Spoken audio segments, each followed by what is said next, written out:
OK, Dimitri est là pour la chronique fédérale. Salut Dimitri. Salut, bonjour, merci. Ou devrais-je dire, hello Dimitri, how are you? Ouais, c'est ça. Bon, parlons de Michael Rousseau, PDG de Air Canada, qui a fait des messages de condoléances avec 2 mots en français. Grande ramification politique. Écoute, là, il doit être en dessous de son bureau, en train de trembler. Il est convoqué devant le comité sur les langues officielles de la Chambre des communes.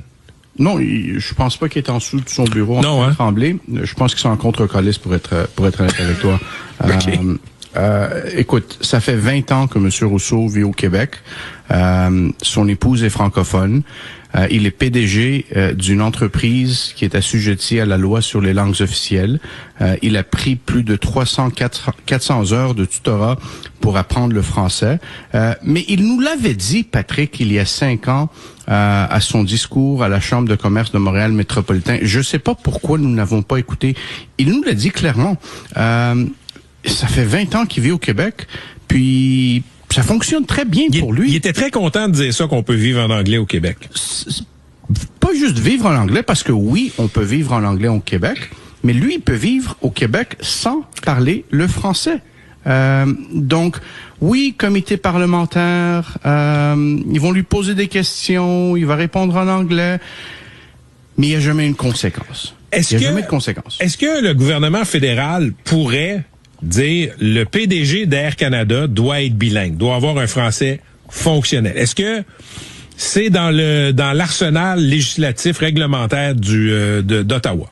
L'entreprise est assujettie à la loi sur les langues officielles. Donc, le conseil d'administration, qui a 2 Québécois qui sont sur ce conseil d'administration, devrait dire que notre PDG devrait être capable de dire un petit peu plus que bonjour et merci, devrait au minimum être capable de lire des phrases écrites de façon phonétique pour livrer un message en français.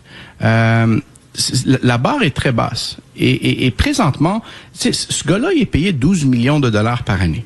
Pour 12 millions de dollars par année, je te dis, il aurait pu dire, moi, je vais enregistrer le message en anglais et mon numéro 2, qui est francophone et qui parle français, va enregistrer le message en français. Parce que le message que ça envoie dans l'entreprise, écoute, la culture, les valeurs et les priorités d'une entreprise, ça coule toujours par le haut. Tu sais, ça coule pas du bas vers le haut. Ça part d'en haut.